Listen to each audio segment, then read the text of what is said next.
जरासंध का मुकुट वैसे ही अवगुण भरे हैं जरासंध के, और जब उसको परीक्षित ने धारण किया तो उस पे कलयुग आके बैठ गया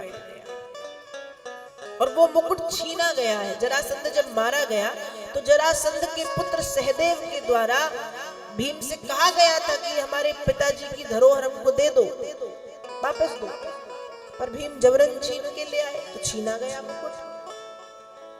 छीना गया मुकुट पसंद आ गया, धारण कर लिया। अब जब धारण कर लिया तो सिर पे कौन आ गया? कौन आ गया? कलयुग।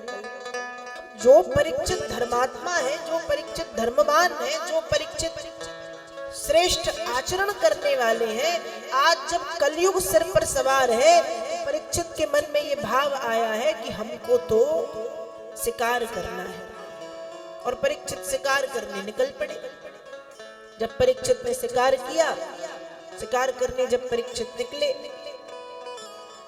तो शिकार करते करते भूख प्यास लगाई, शाम हो गई। तो पास में समीक नाम के ऋषि का आश्रम है। परीक्षित ऋषि के आश्रम में गए तो ऋषि ध्यानस्थ बैठे हैं, क्योंकि शाम का समय वैसे भी गोधूली बेला।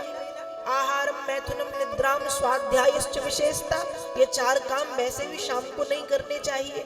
आहारम, शाम का जो समय है 6 बजे से 7 बजे के बीच का, उस समय में आहारम खाओ मत, मैथुनम वासनाओं में लिप्त मत हो, निद्राम सो भी मत, स्वाध्याय पढ़ो लिखो भी मत। क्यों? क्योंकि ये जो शाम का समय है, ये समय किसका है? पूजन का, हवन का, पाठ का, ध्यान का, साधना का। तो वैसे भी शाम का समय है, तो समीक ऋषि ध्यानस्थ है। परीक्षित को लगा ये हमको देख के ढोंग कर रहे, प्रपंच आडंबर रचा के बैठे। अब सिर पे कलयुग सवार है, बातें उल्टी ही आ रही है मन में। और वहां एक तक्षक जाति का मरा हुआ सर्प पड़ा था, उठा करके समीक ऋषि के गले में डाल दिया।